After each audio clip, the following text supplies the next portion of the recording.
I'm at about 14,000 miles and my front brake is feeling a little bit spongy. If you take a look, I can pull it all the way in with significant force, but still, you see that? Three things can be contributing to this sponginess. One, old fluid. Two, bubbles in the system. And three, these rubber brake lines, they cause this sponginess. If you upgrade in the future to steel braided lines, this sponginess is going to be eliminated, provided that the system is bled correctly and the fluid is new. So I need to change out my brake fluid. Let's get started. This procedure is best done by a professional. I'm not a trained mechanic. I'm just a do-it-yourself person. So please take this to the dealership. This is just for your entertainment and reference. The first thing we want to do is we want to protect all surfaces. Brake fluid is extremely corrosive and is going to damage anything that is plastic or painted surfaces. So take precaution, make sure you have rags everywhere ready to go in case anything spills. Make sure you have paper towels handy. Make sure you have brake cleaner available as well. First thing we're going to do is remove the cover up here.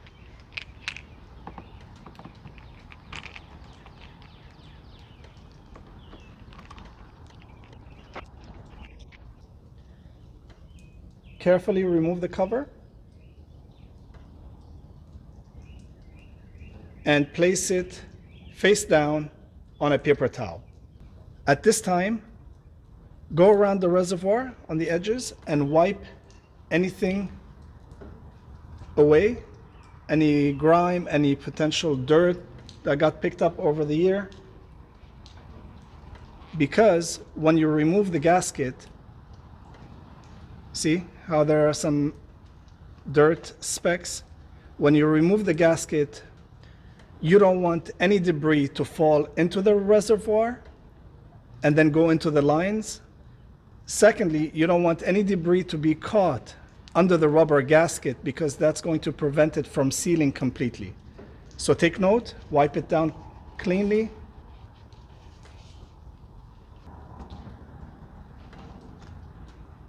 Remove it gently.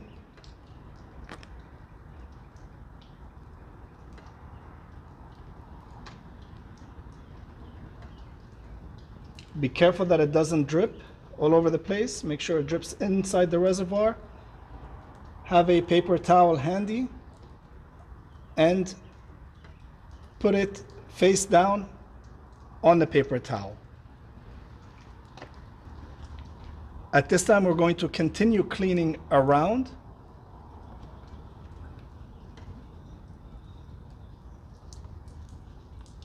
Do you see the fluid in there, how it's level? That's how you want to position the bike, where the fluid inside the reservoir is level.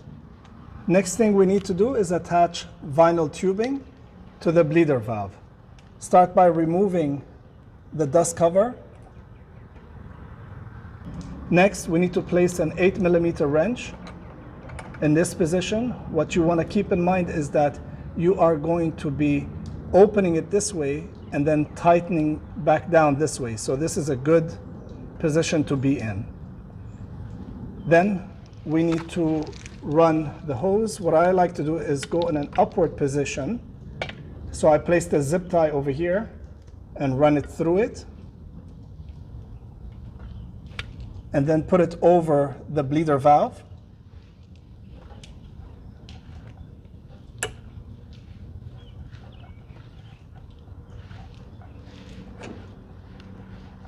Make sure it's fully seated and tight. Then run the vinyl hose into a container. Make sure the container is secured and it doesn't tip over if accidentally you hit it.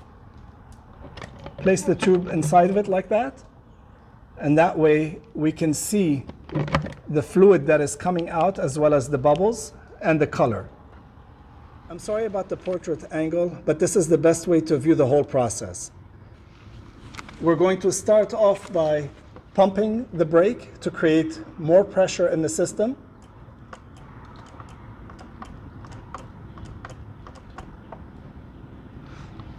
Keep the brake depressed, and at the same time, we're going to open the bleeder valve. There, you see the bubbles coming out? Then keep the brake lever depressed and close the valve back up again. Now release. Pump, hold, open. Close, release. Pump, hold, open. Close, release. Pump, hold, open, close, release.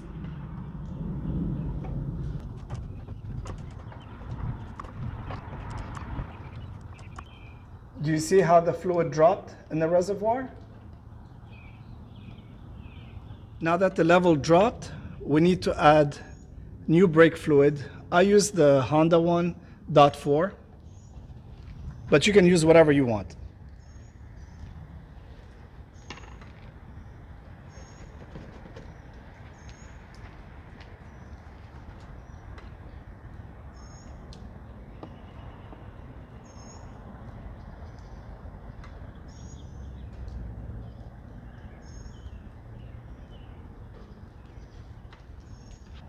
Continue bleeding the brake.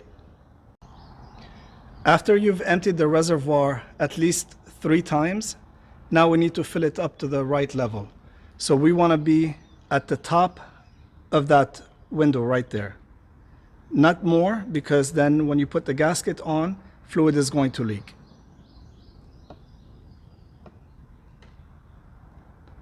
Make sure the bike is level.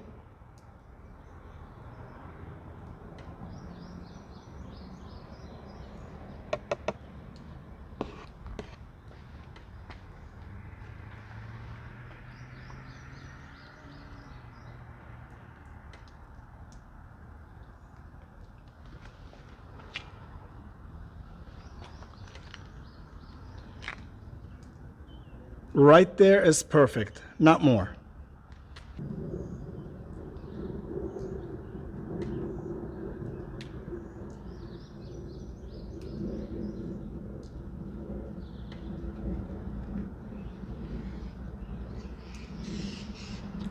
Press down on it and wipe away any excess.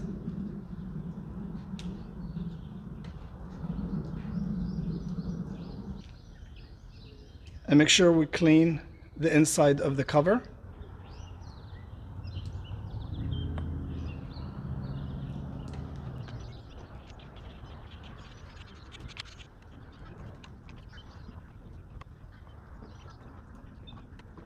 Don't over tighten these screws. Release the zip tie.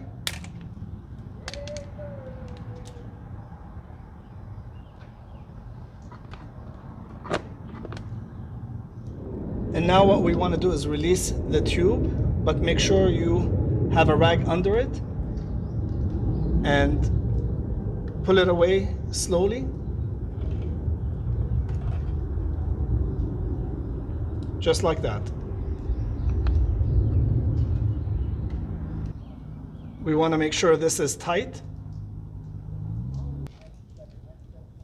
And now what is important is that we need to wipe this area down very well, because there is going to be a little residue from the process.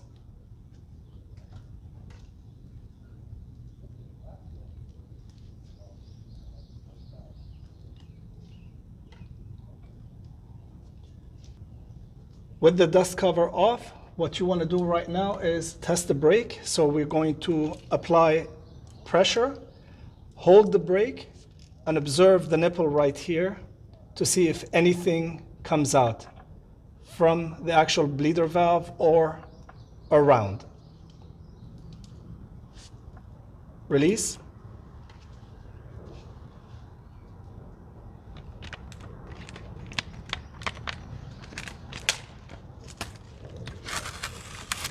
Secure the bottle, and this is what the fluid looks like.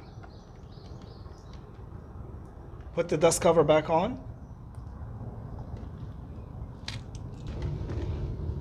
And we are going to spray the area with brake parts cleaner.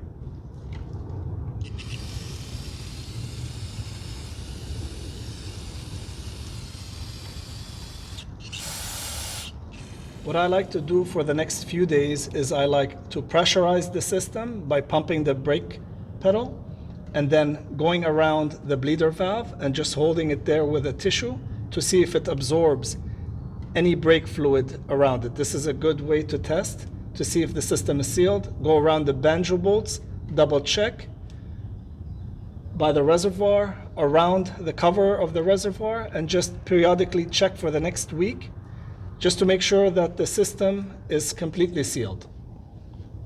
I hope you guys found this helpful. Have a great day.